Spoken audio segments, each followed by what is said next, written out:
Start our introductions all over again. Yeah, no. Okay, we are now recording. Okay. Welcome in introductions. Okay. What I hope to accomplish today is give you an overview of curriculum development. The packet that you received in the mail includes some of the important resources that are there to support you. And for subcommittee members, you really have two main responsibilities. One falls under the broad heading of course development, proposals, ideas, finding presenters, and all of that. And then the other main part of your role is when you serve as a coordinator in the class itself as a support person for the presenter with some responsibilities there. We hope that, and I hope we can answer any questions you might have, share some ideas that may not have been covered from those of you who've been experienced and on this for a while. And again, as I said a few minutes ago, this is a huge time to say thank you, thank you, thank you for the work you're doing. And it's a particularly interesting time to be a part of this for sure. And as we go through your I hope you have your packets handy because I'll be referring to some of that. The early part of the packets include proposed dates for the curriculum meeting. Then you see the second page has the members of the curriculum committee, which includes the chair of each subcommittee. It also includes Marty Everett, who is our editor now, and that's been a huge help to have someone being the final eagle eyes on all the proposals. Kim, of course, is on that committee, and Barb Stedjink is ex officio member of everything. As president, she is also part of the committee. And the page following that has the curriculum committee members, so those that aren't here, you'll know who else is also a part of this, your work. Then the following page is, following 3 pages really includes a lot of the operational guidelines that would be important for you to read in depth. But for your part of the curriculum development, there are 4 subcommittees. We've introduced them all. Each subcommittee has about 10 to 12 members.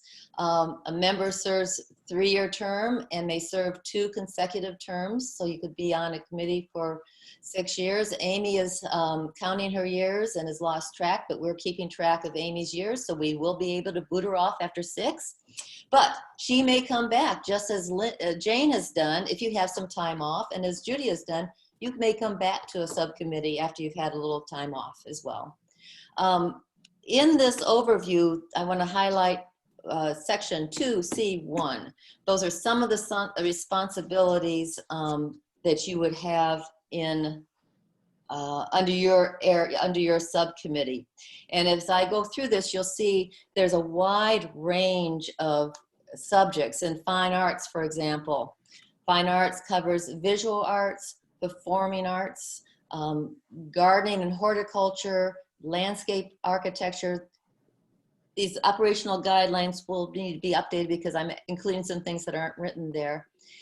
This is a committee that it's interesting to point out. When we develop courses, they need to be substantive. Like under gardening and horticulture, we don't offer a course that is just going out and walking through a garden to see it. There's some substance that goes along with that. Why these plants in this time, why and how the garden was developed. So these are really course worthy, not just field trip worthy things. Humanities covers the areas of creative writing, foreign languages and cultures, literature, philosophy, and religion.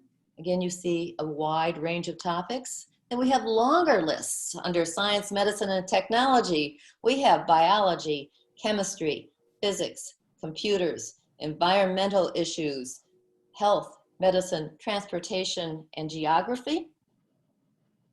And finally, in social sciences, we have anthropology, business economics, education, history, law, justice, political science, psychology, and sociology. And you can see from that quick, fast overview how many subject areas there are under each and every one of your subcommittees.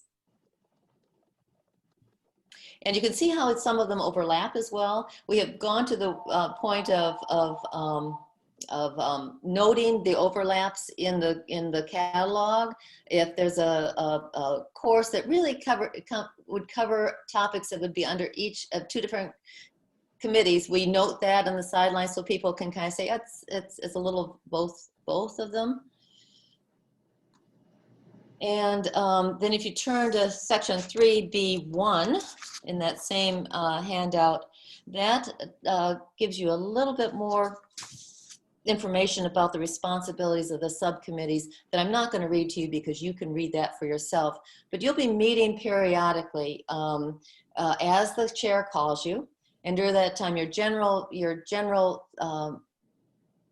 concerns are to generate, evaluate, and recommend courses to the curriculum committee for its final action. So I'm going to show you the course, how we work through from proposal to catalog, then off from catalog to registration and into the classroom. And for you all here, your two main areas of responsibility are in the course proposal area and the subcommittee development area. So I'm going to look at this whole chart to give you the overview, but I want to really focus on these two areas. Okay, for the course proposal. Now, I have people in front of my words. Do you have people in front of your words? No. I can't read my words with people in front of them. How do I get rid of my people here? Change your view options. Okay, view. Whoops, I don't want to do that. You can drag it to another place. You can drag it to the other side. I don't know. Okay. Just minimize the people. How do I minimize the people? Go to the top of the stack at the Oh, left. here, I just hid you all. This is better. There you Okay. Sorry about that. You're all gone now. So the course proposal. In your packet, there is a sample of the course proposal, a blank one. And this proposal, your chairs most likely will send a blank one to you at the beginning of each term, just so you have the most up-to-date one. But the most up-to-date proposal form is on the website as well. And it's important that we use the most up-to-date proposal forms because we do some cutting and pasting. And by cutting and pasting, we need to have it in the format that we'll be using when we get to the catalog stage. Since we cut and paste, it's important that these not be sent as a PDF, or we wouldn't be able to cut and paste. So back to the chart, you see that between course proposal and the subcommittee, there are arrows that go both ways. This I wanted to point out that course proposals can come from anyone in HASP. A HASP member can say they have a course they'd like to teach, write up a proposal and send it to the subcommittee that would be appropriate for that particular subject area. But oftentimes the subcommittee itself develops the proposals, so that's why the arrow goes both ways with that. In the subcommittee, when you meet in the subcommittee, that's the place where you do your most work here. You brainstorm ideas, and as I said, pointed out before, there's a wide area of subject matter that you are responsible for. So brainstorming ideas within all those different possible subject areas and topics. You can get ideas from past courses, other lifelong learning organizations, HASP members' areas of interest and expertise. HOPE professors have a list of courses that they are available for teaching. Going to chairs of particular HOPE departments sometimes generates some possibilities. And it's important in your subcommittees to develop a variety of courses in your specific area of responsibility. You find presenters, you receive the proposals, you review, approve, and edit the proposals, and you provide coordinators and support for those proposals.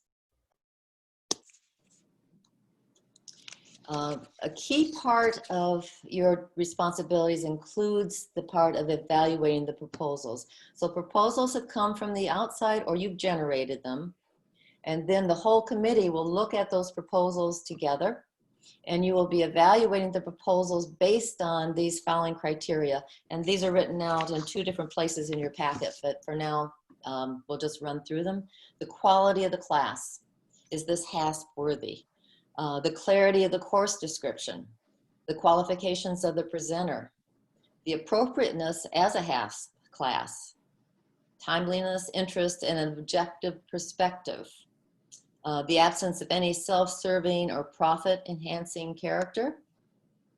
Is it appropriate to come from your committee? Sometimes you have a proposal that you've been working on that really may be better served coming from another committee, and you can pass that on in any stage of its preparation. Alignment with a special HASP committee focus. For example, this fall we're focusing on sustainability, and as I believe there are 10 or 11 courses that really fall under the category of sustainability, and those really have come from each one of the different subcommittees looking at sustainability from different perspectives. So that's aligning with the special focus we've had this fall. Relationship to other courses being considered. Elapsed time since a similar course has been offered. Priorities given to HASP members making presentations. Historically, when this organization first started, only HASP members made presentations. It was a smaller group, much smaller group by hundreds. And each HASP member then actually gave a presentation, and it was a self-educating kind of format. It's been switching over the years as our membership has grown. We've also had more and more outside speakers, and we're kind of aiming now to try to maintain at least a 50-50 balance. That's kind of hard to do, but we're trying to give priority to HASP members teaching courses. Priority is also given to courses presented by speakers rather than just running a DVD presentation with a facilitator. We do offer those sometimes, but they usually have to be more than just the DVD series. And then a balance between subject areas.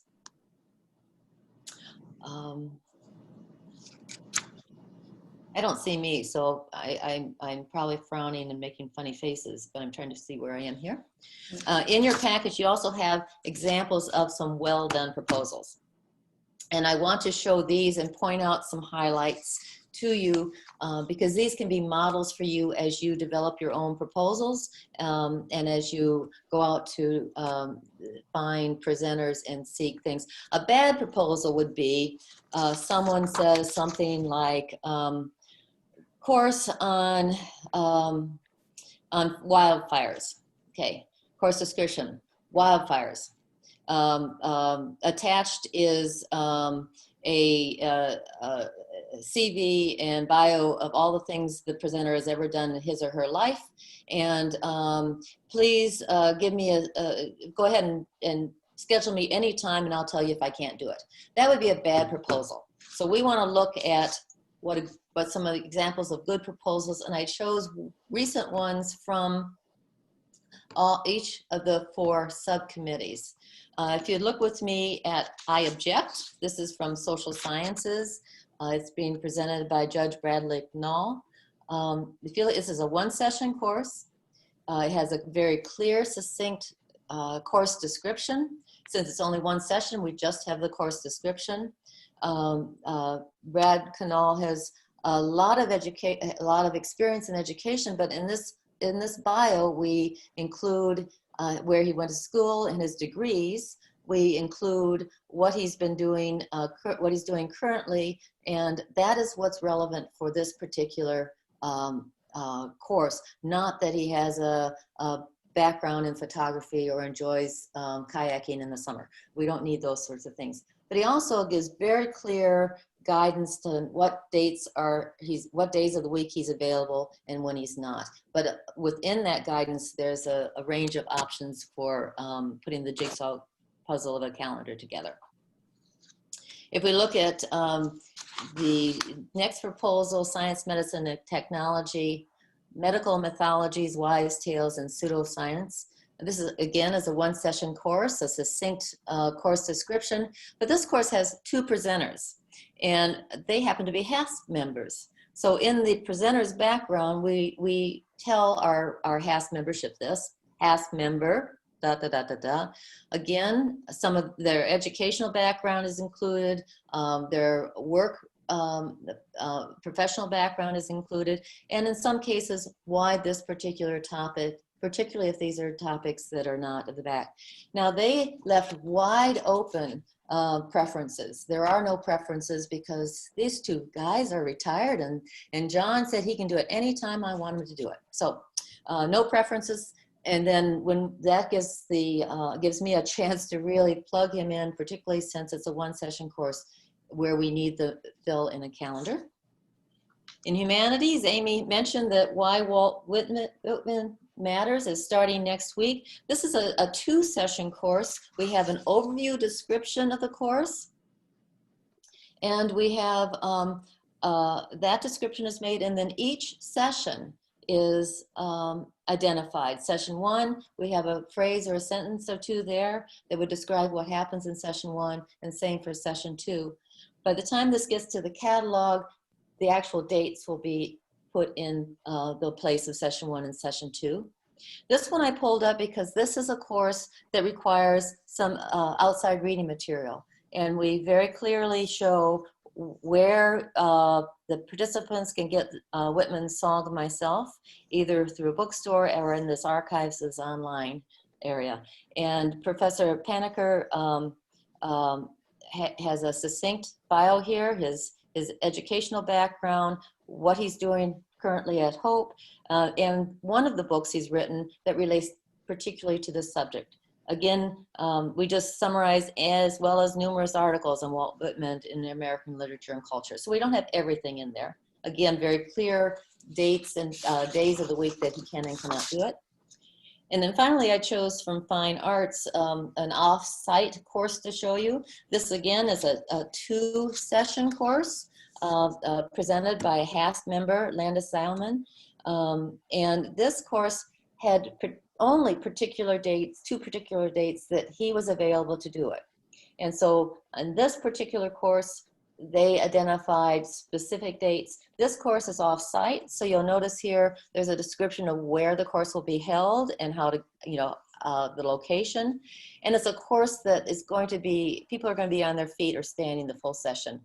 Those kind of informational pieces are important to have in a course like this because there are HASP members who would not be able to safely sign up for this course if they knew they would be on their feet all the time. This sometimes happens with off-site courses if there's not a hearing loop. So knowing those things and including them in the course description helps the members to make their choices clearly.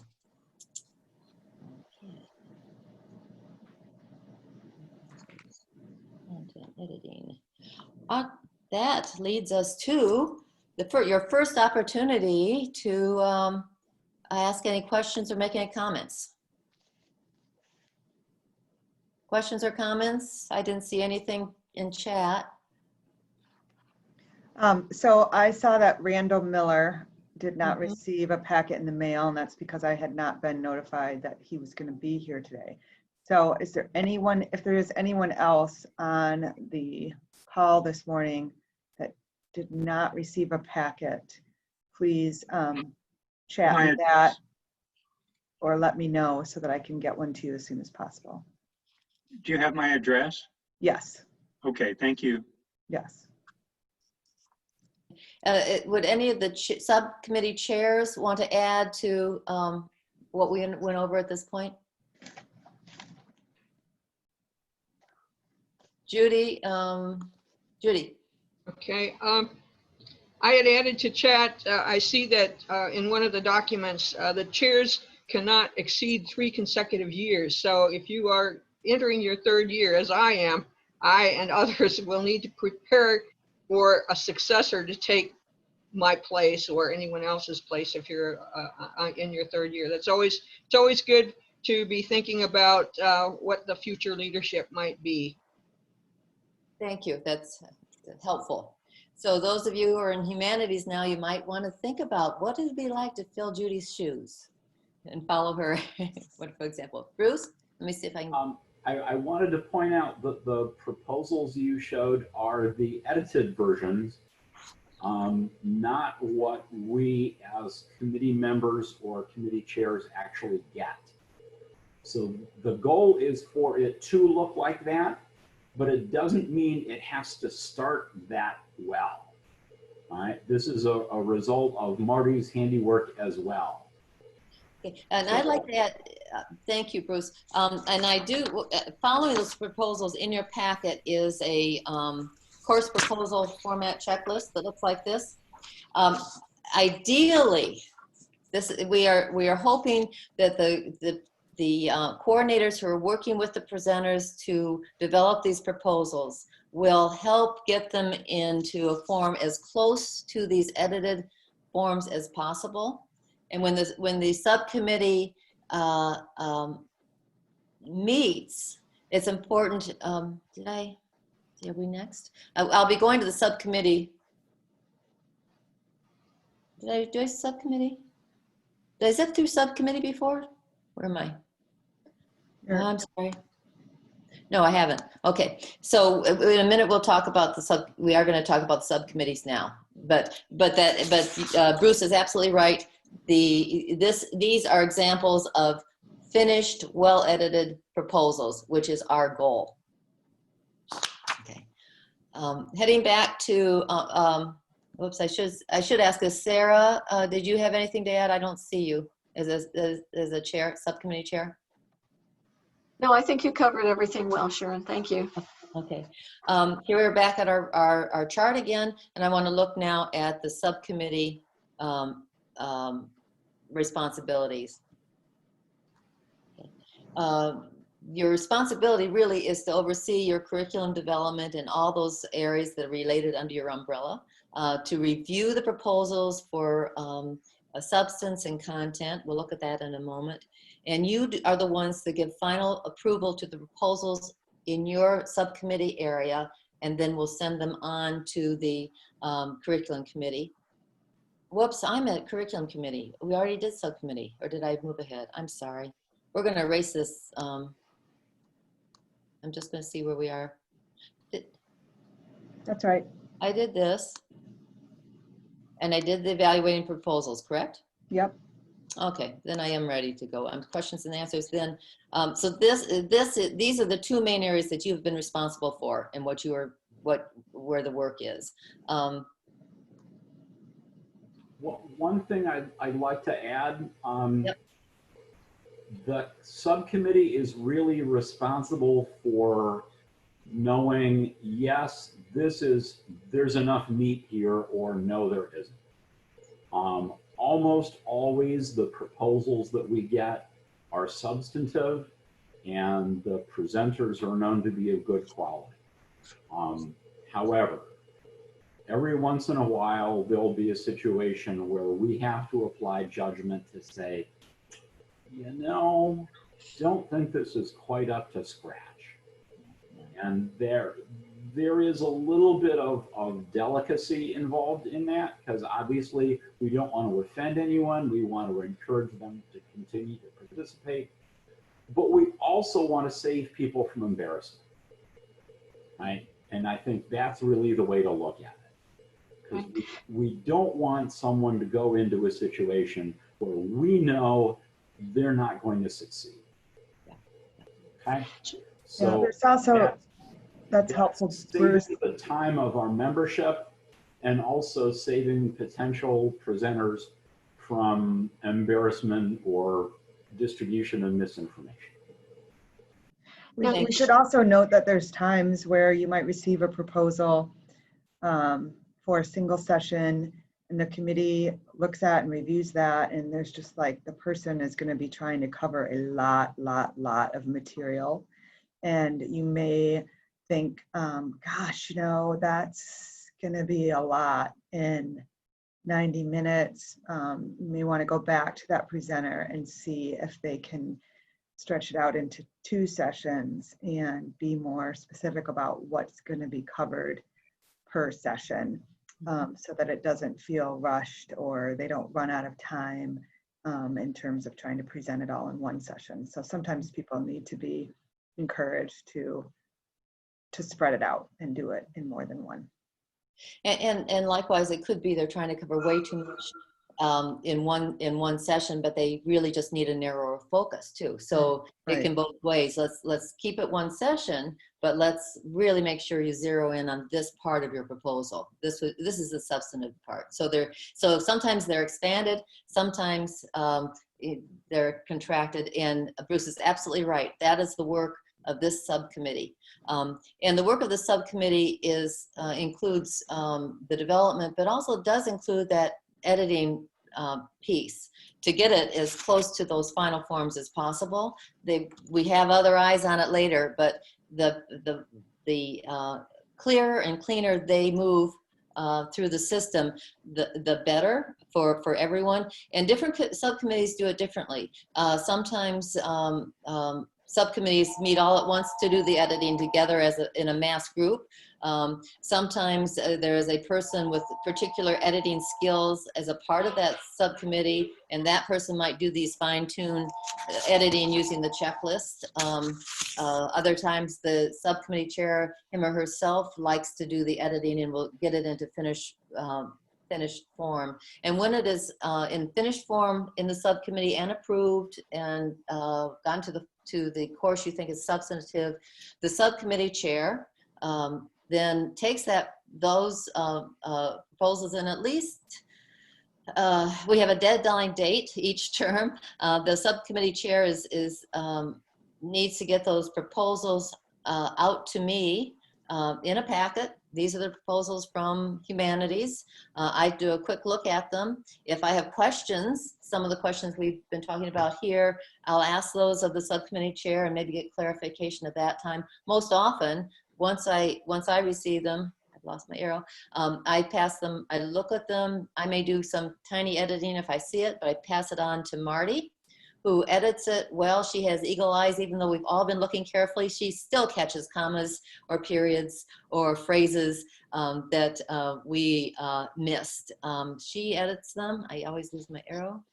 She edits them when she edits them, she sends them back to the subcommittee chair for approval of the edits. And sometimes there's a question on the edit. Sometimes if there's a sentence or a phrase that has been reworded, she wants to make sure that that is still accurate to the course description, or there are questions about the bio that need to be answered. Once the subcommittee, there it is, the subcommittee chair approves the edits, they go back, clean copy comes back to me. I send the clean copies in packets to the curriculum committee. And you saw early in the packet, the curriculum committee is made up of the 4 chairs, the editor, Amy, and myself, Kim and myself. And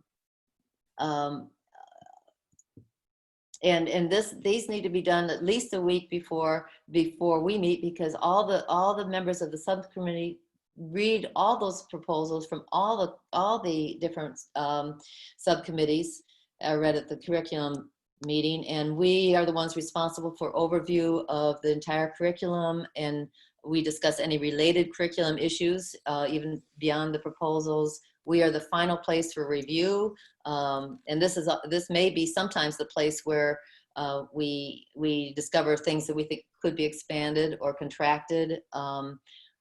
Final approval of the proposals are there, as well as approving the calendar and support in the preparation of the catalog. So your chairs are doing your work here after you've done the work down track. So that leads us all the way through the proposal to catalog section. And after that, the responsibilities of those as part of those members of the subcommittee include the course coordinator responsibilities. There's a checklist in the packet that is there for when we have normal in-class responsibilities, but there are different roles when we have online classes, and Kim's going to be talking about that in just a minute. But any final questions or comments before I turn it over to Kim?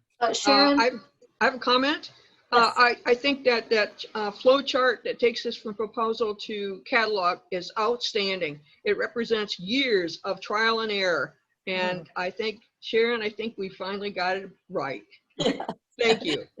Great. It's a great PowerPoint slide. Thank you. Sharon? And there's a narrative of that in your packet called Steps for Proposals Through Editing, but I think the flow chart pictures it for you and you see where you are. And Sarah, did you have a comment? Yes, I did. I just was going to mention too, in developing courses, we need to be careful about promoting an organization per se. For instance, if you were to have an art gallery owner do a course on how to evaluate art, the focus needs to be on the art and not on the services that that gallery might provide. There are some cases where we have a very worthy nonprofit organization. Sometimes you can find a way that a course would be appropriate, but that also might serve for the noontime series instead.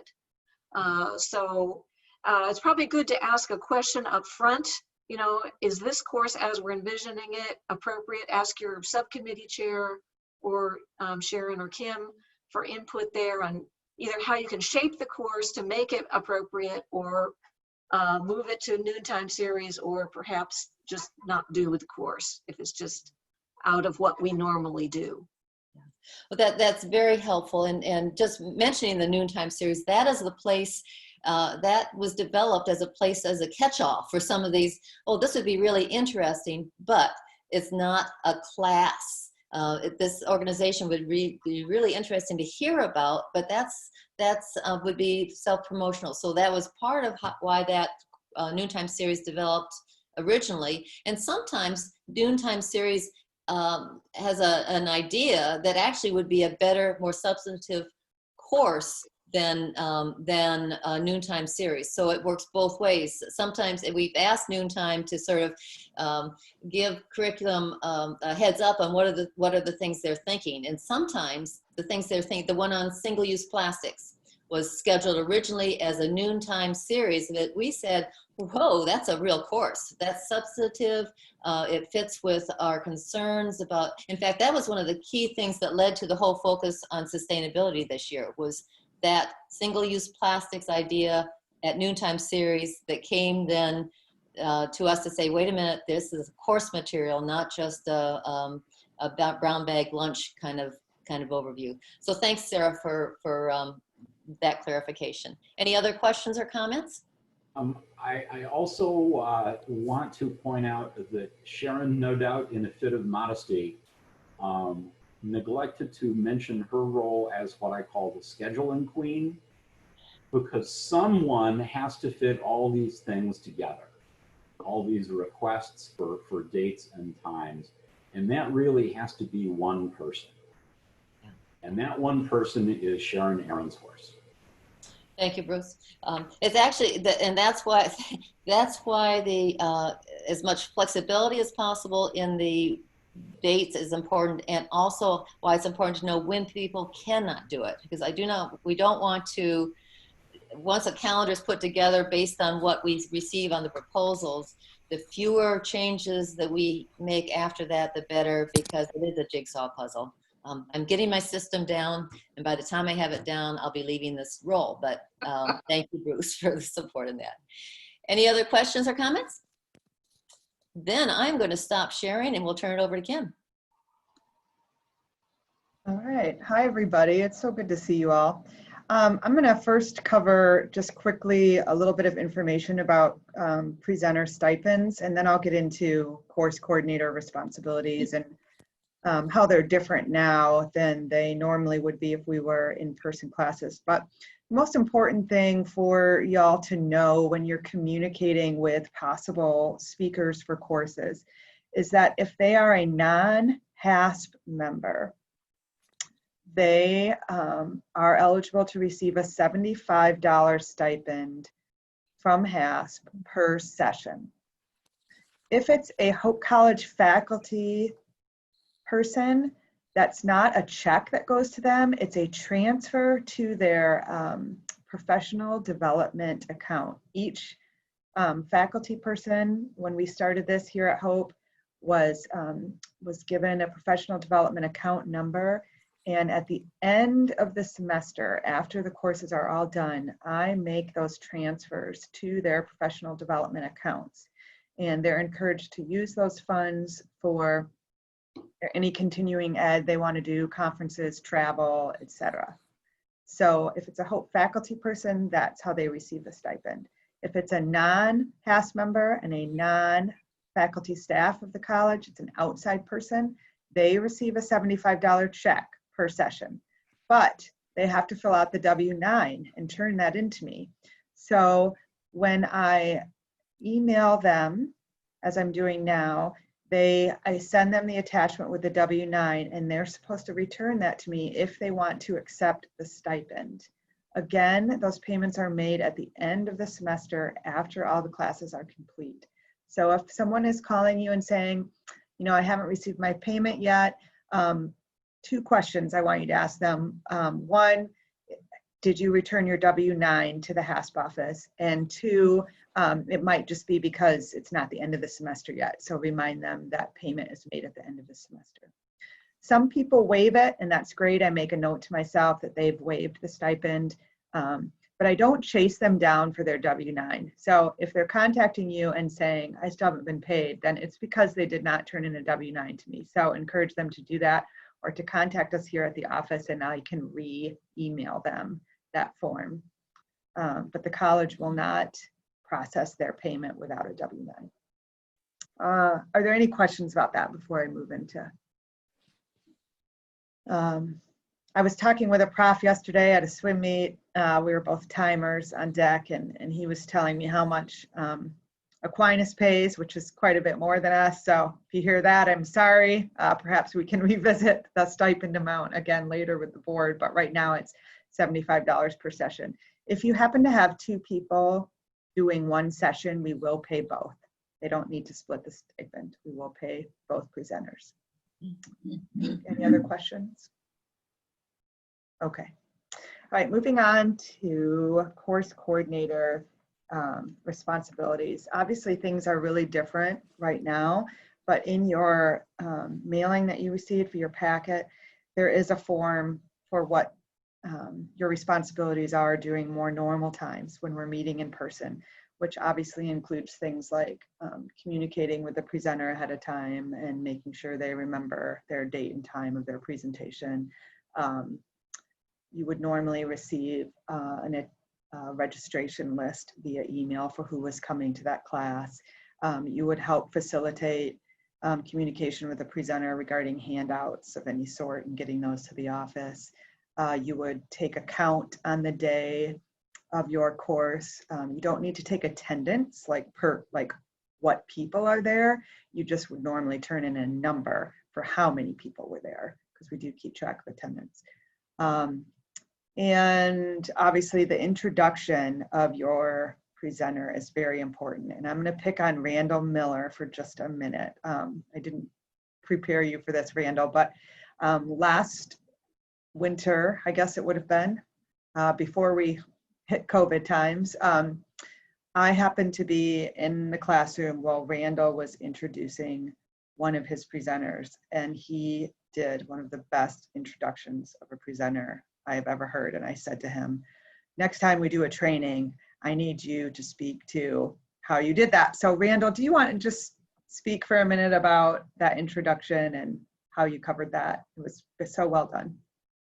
I've done several. Which do you recall which one you're referring to? Yeah, I think it was the guy who came to speak about campus Art? Yes. Oh, okay. Yes, we had the president of Lansing Community College come and speak, and I really didn't know him particularly well, but I had heard his presentation once before, and I thought it was useful, just given the nature of this particular presentation. I thought it would be useful to provide enough background so that the audience would get a sense of what this was about, because it's the topic perhaps could be perceived as not all that interesting. And then, Kim, as you recall, we had some challenges in building up the attendance. for that class. And so we really tried to bump up the numbers. So part of it, my recollection is that part of it is really showing and demonstrating some enthusiasm for the topic and for the speaker, so that you're not just up there flat-footed, but rather you're generating interest in the topic.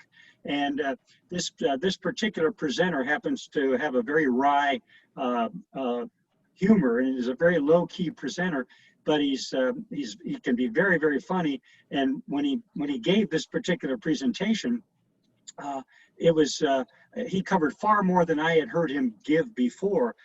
But it's about providing the background, his own background, his own educational background, but some details about why this particular presentation was relevant and interesting, and what you would hope the audience may be getting from it, and how they can engage with the presenter.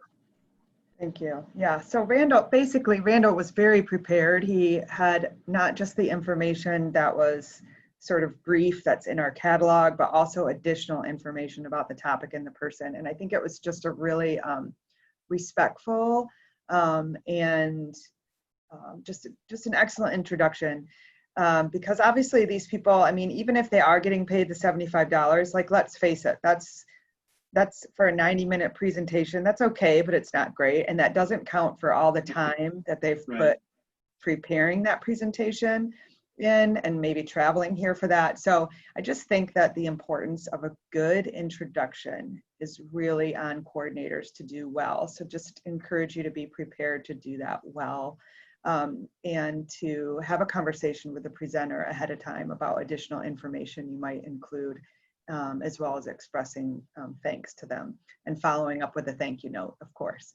So those are, I think, a really important piece of being a coordinator, because we can't possibly do all of that from the office. So thank you for that.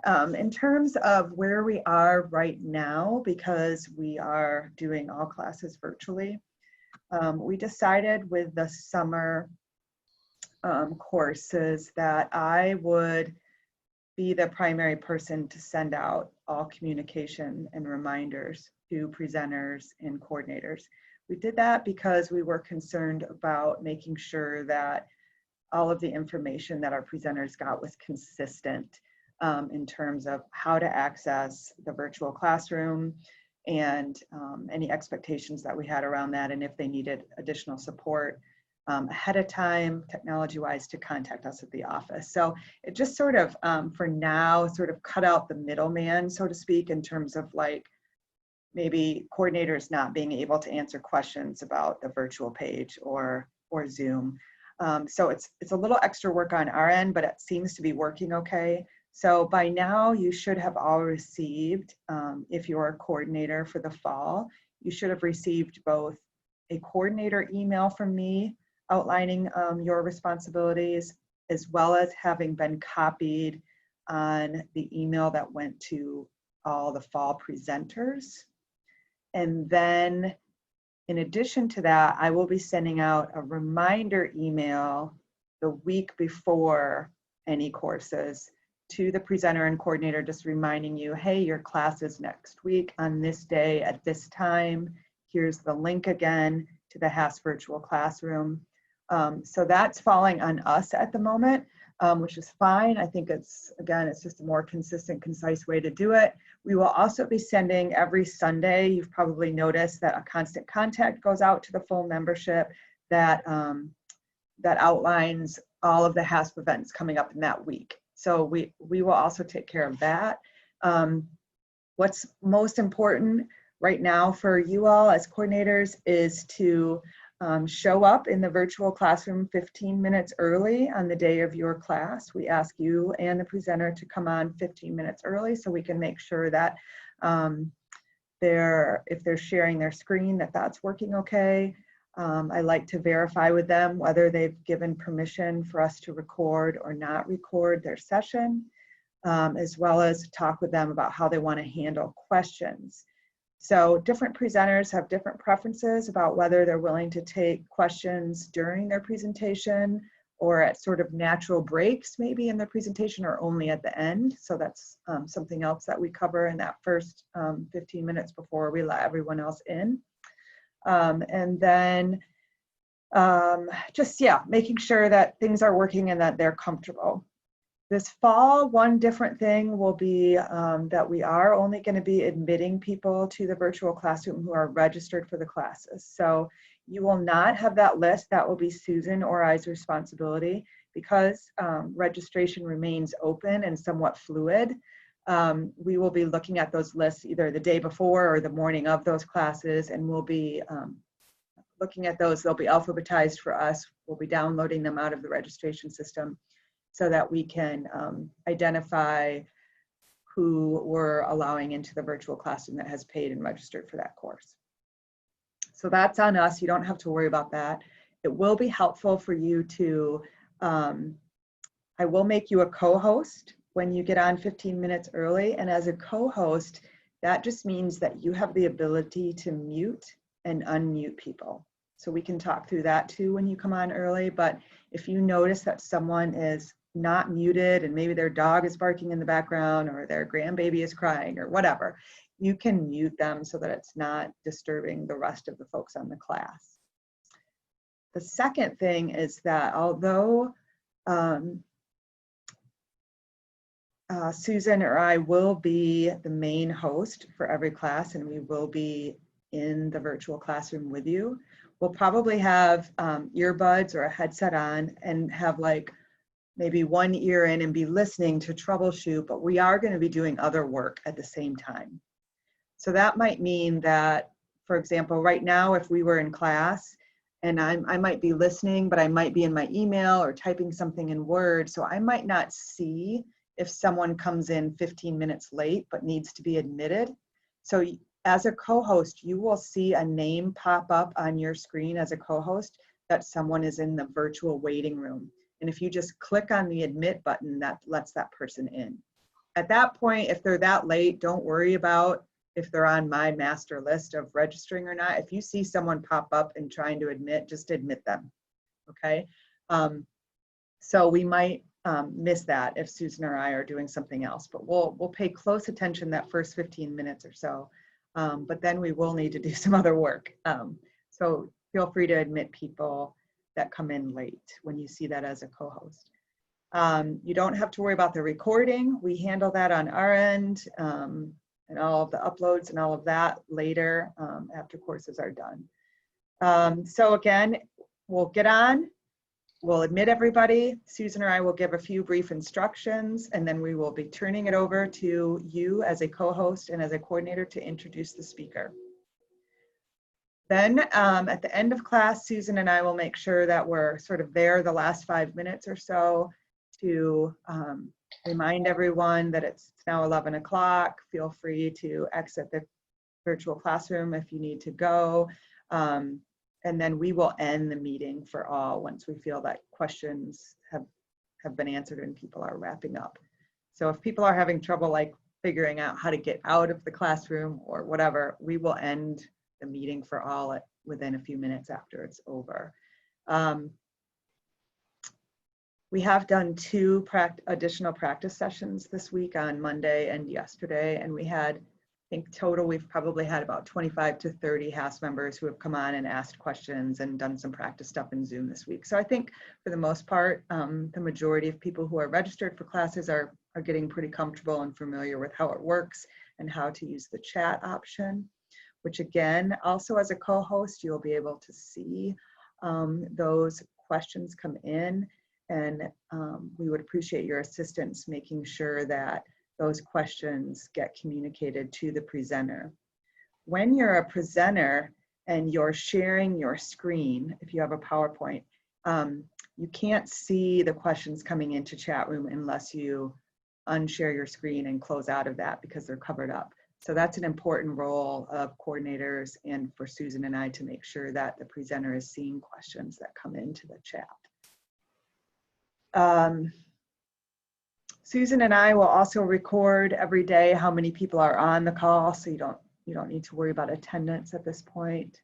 So it really comes down to just being there early, being prepared to give your introduction, and helping monitor the chat. Are there any questions about that? You mentioned, oh, Go ahead, Linda. Go ahead. you mentioned inappropriate comments or some situation where all of a sudden somebody should step in. Who's with the mute button? Somebody can do that quite quickly, but who would do that? How would someone, who steps in, the presenter, or would that be Kim or Susan deciding if there's any of us? somebody? Okay. I think it's really it's less of an issue in courses than it has been for us with monthly meetings where you have like over 100 people at a time. And again, we had this discussion a little bit in curriculum,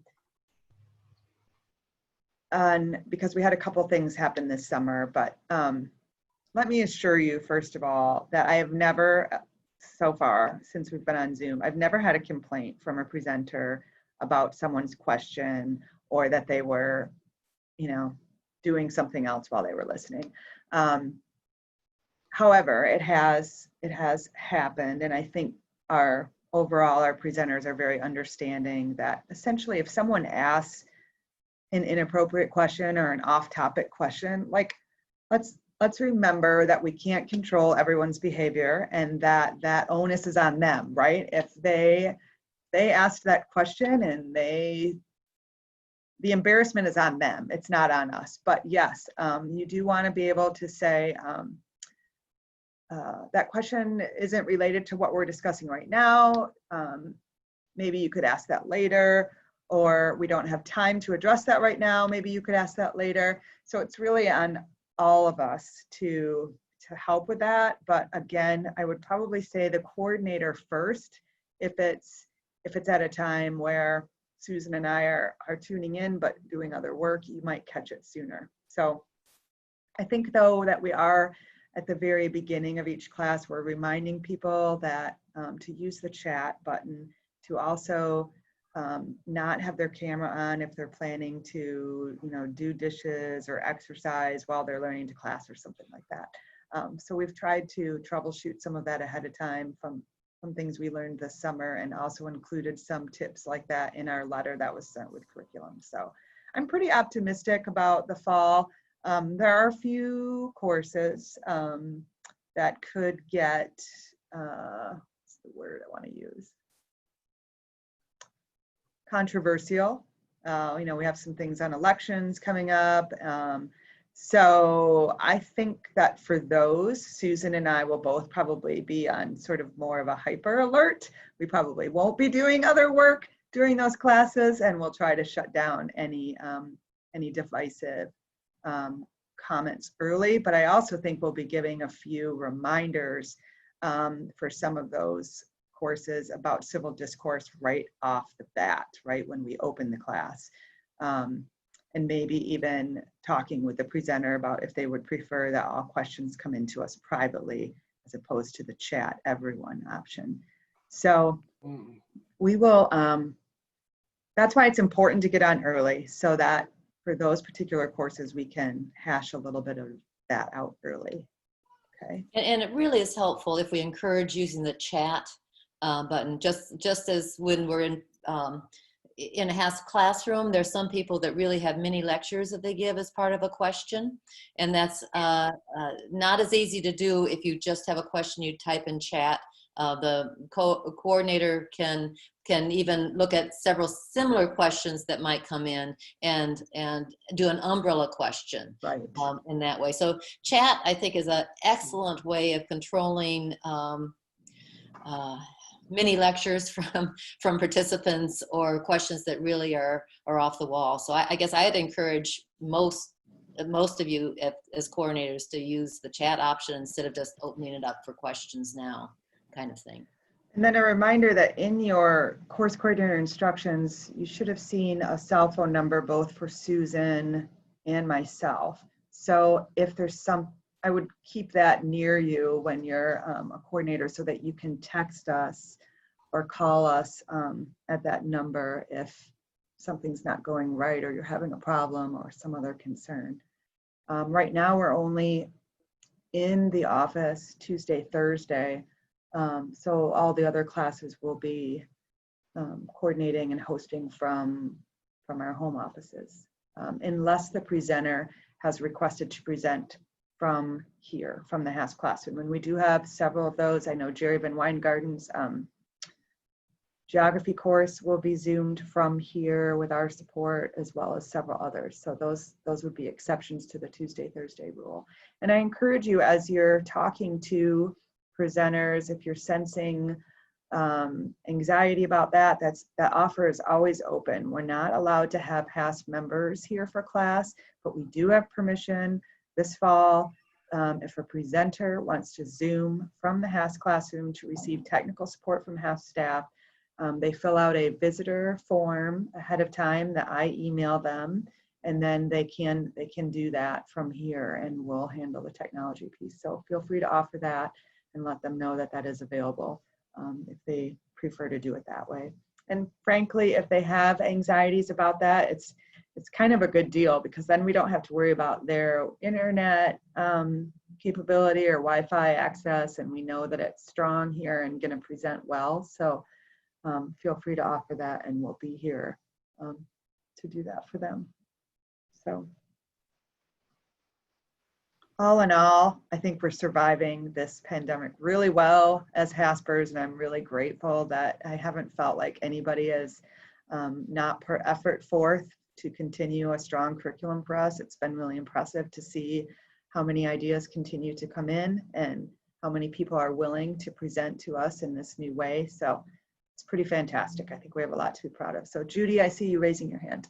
Yes, right. I have a question about handouts. Obviously, we're not printing handouts and sending them through the postal mail to people. But Correct. if a presenter wants to simply get a list of members of the class, do that sending on his or her own, is that okay? Or do you prefer to have the presenter send you the original of each handout, and you do that sending to the enrollees? Oh, good question. Let's see. There are actually kind of two questions in there. First of all, if you're a coordinator or presenter and you want a class list of names, you'll need to request that from us. We're not going to automatically email those out to everyone.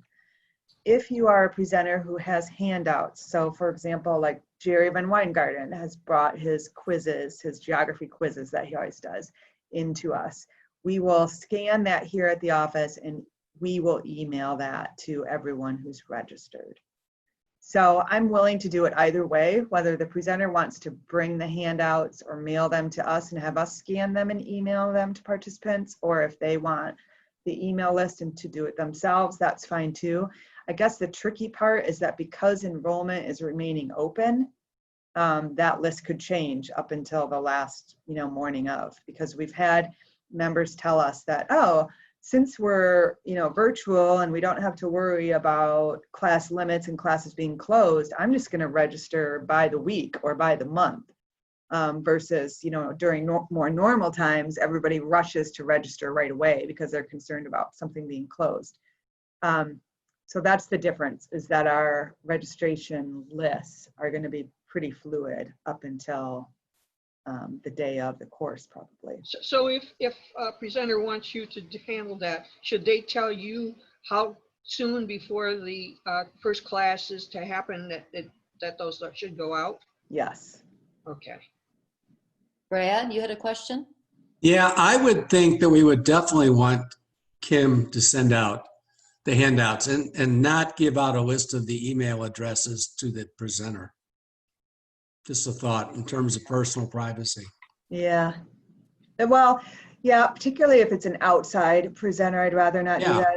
If it's a faculty, although no faculty is going to ask to do that themselves anyway, they're going to want us to do it. So, yeah, that would be our preference. And then we have a copy here in the office in the course file, and if somebody gets added late, then we still have access to it and can get them. So that's true. That's definitely a preference. Kim, There is a way that you can send email so that everyone doesn't see all the other email addresses, and that is to send it to yourself and blind copy all the ones in your list. Right, that's what I always blind copy. Yeah. Susan? I have a question about evaluations. We always handed them out at the end of the class when we're live. Yes. And I'm wondering if it's possible for us to prompt the participant to fill out an evaluation once the class ends and do it online. And if that evaluation could actually tally all the information, so the coordinator would just get a report of what the results of the evaluations and not all the individual evaluations. That would save a lot of time in counting and sorting up all those responses. We're going to meet, the chairs, the curriculum committee is going to meet after this training, and we're going to discuss evaluations for this fall. And it may be that, as Kim mentioned earlier, it may be the course coordinator will do a summary and give their evaluation and invite participants just to give comments to them. We've not made that decision officially, but I think it was sometimes difficult, even with proposals right in front of you, to get people to actually fill them out and turn them in, and then the whole collating aspect of it. So we'll make that decision, and your subcommittee chair will let you know how it's going to go. But we're going to discuss that after this meeting. Okay, thank you. Mm-hmm. But I did tell Sharon that it would not be difficult to add the course evaluation form online. So we'll see which way the co-chairs want to go on that one. Yeah. Okay. Any other questions? Also, just please remember to send the presenters for any course that you are a coordinator for a thank you note, whether that's an email or a handwritten note. If you would like HASP stationery, just let me know. We do have HASP note cards. I can just throw some in the mail to you in a bunch. But we do need you guys to follow up with a thank you from HASP. Any other questions?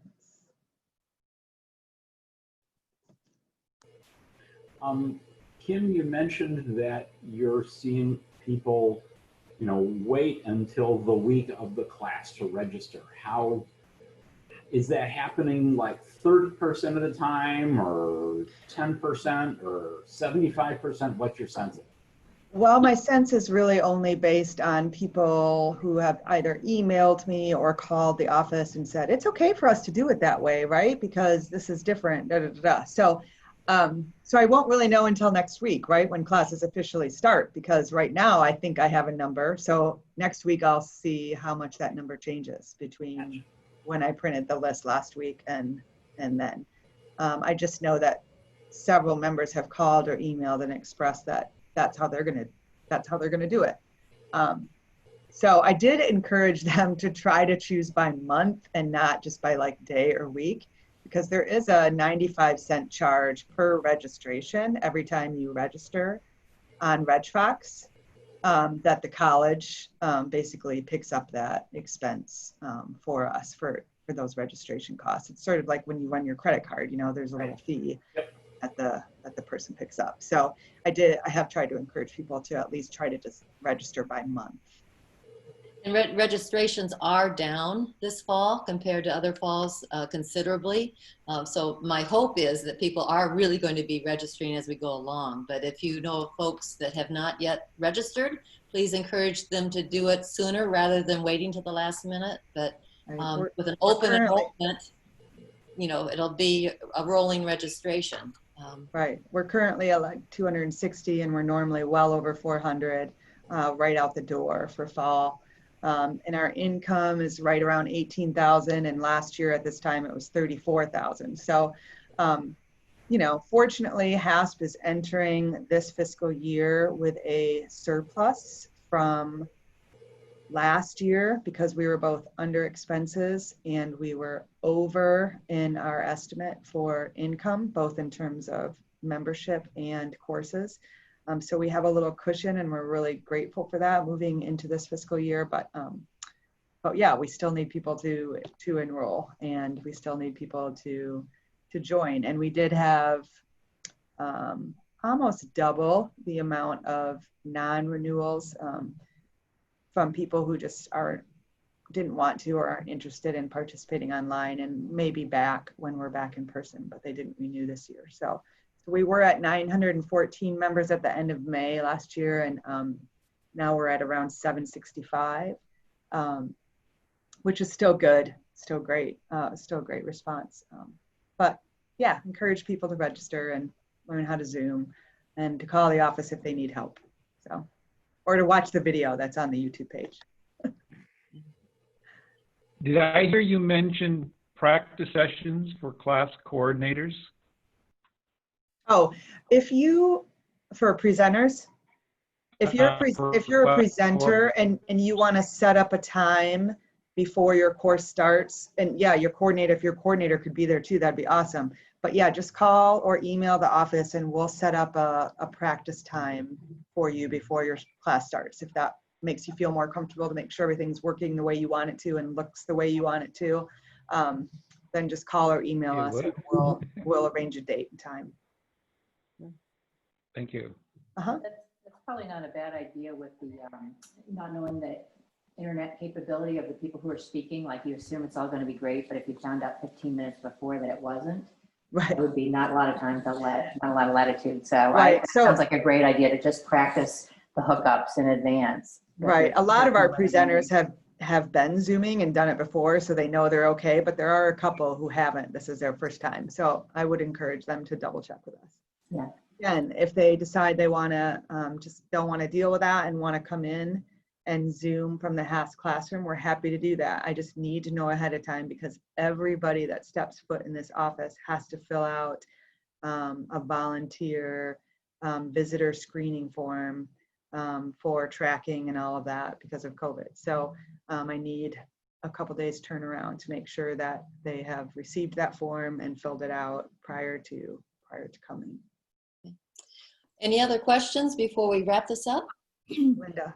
I just wonder, as Hope College discusses what they can offer and what they can do and what can safely be done, is there a prospect that we might reach a time maybe for the next term when people could come into the HASP classroom with masks, with all the proper check-in, all the proper distancing, and something where people could start to come back in person? Or is that probably not on the schedule for this year? So we're just yesterday, we received an email, faculty staff received an email that I forwarded to a subcommittee of the board. So the HASP Board of Directors has appointed a COVID subcommittee that is 4 or 5 people who will be meeting in mid-October to discuss where we are and what we want to recommend for next semester, which is obviously closely tied to whatever recommendations the college is making, and any plan that we proposed would have to be approved by Hope's Campus Safety and Health Committee. But we do have a subcommittee of the board that's looking at that and discussing that, and that receives from me all of the updates that Hope sends out weekly regarding COVID situations here on campus and recommendations. We did receive yesterday an email from the provost's office with a revised spring schedule for students. Basically, that outlined that there will not be a winter break and a spring break. The start and end dates of this semester are being adjusted. So as we continue to get that information and recommendations, the subcommittee of the board will discuss those and then communicate with Sharon and the rest of the subcommittee chairs as soon as possible what our recommendations are going to be for next winter spring semester. However, we did discuss in the board meeting the other day that understandably, just because Hope might be having some in-session classes with students, those are 18 to 22-year-olds who are at a much lower risk than our population is. So we need to consider Hope's recommendations carefully, but also consult with health department officials regarding what the best choice is for people in the over 60 category. So obviously our situation might still be different than 18 to 22-year-old students, but we would love to do that. We certainly want to get back together as soon as possible, but the safety of members in our age category is of utmost priority. So that does mean, as you are already beginning to work on proposals for winter, spring 2021. So as you're looking at those proposals, you really need to be talking to presenters about the likelihood, the strong likelihood that it'll still be Zoom.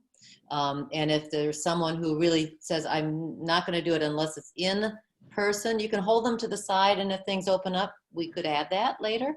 If it's someone I prefer in person, but I'd be willing to do Zoom, just make sure they know at this point, we do not know, and we will not know for a while. So fall prep has to assume Zoom for winter, spring as the likely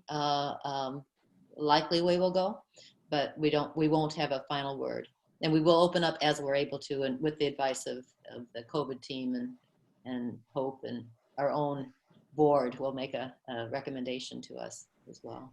Right now, Hope has continued to ask and encourage as many staff to work remotely for as long as possible. So in other words, if you're able to accomplish your job remotely, they're asking you to do so because they're really trying to limit the number of people on campus for contact tracing reasons, etc. So they are not in favor of allowing HASP members to come to campus right now. There was some discussion about when students are gone after Thanksgiving, but that's not looking great at the moment, just because of the spike in cases in Ottawa County. So I noticed in the email yesterday that Hope students will be, done by the end of and leaving campus by the end of April. So if we find ourselves in a position where we want to move some courses to later, or there's a course that can only be offered in person, maybe it would be more likely they would allow that to happen when students are gone. But those are all what ifs right now. But there is a subcommittee of the board who will be looking at that carefully and discussing that based on recommendations from the college and from the health department. Well, as we close, a big thank you to each and every one of you for saying yes to your subcommittees, saying yes to participate in curriculum development, to saying yes to be a coordinator in a variety of formats. And so we really so appreciate all your volunteer time and efforts. And as you consider courses for winter, spring, I wish you well in those big umbrella of possible topics. There's a lot out there that we want to continue to learn and to share with one another, even if it's in little boxes on a screen. So thank you very much. And I'm sorry we can't offer you lunch, so we could have further. I promise it will come later someday. Someday we will do that. I would like to ask the 4 subcommittee chairs to stay on, Bruce, Mike, Sarah, and Judy. We have just a few things to just touch base on, and but thank you very much to the rest of you, and stay safe and well. We hope you've enjoyed our virtual roles. Yeah, thanks. Thanks, everybody. Bye now. Could I ask Judy to get in touch with me? There's something I need to check with Judy. I know she has to meet with you now, but if Judy could get in touch with me. Okay. Afternoon. Thanks, Judy. I'm going to stop recording now, Sharon. Yes.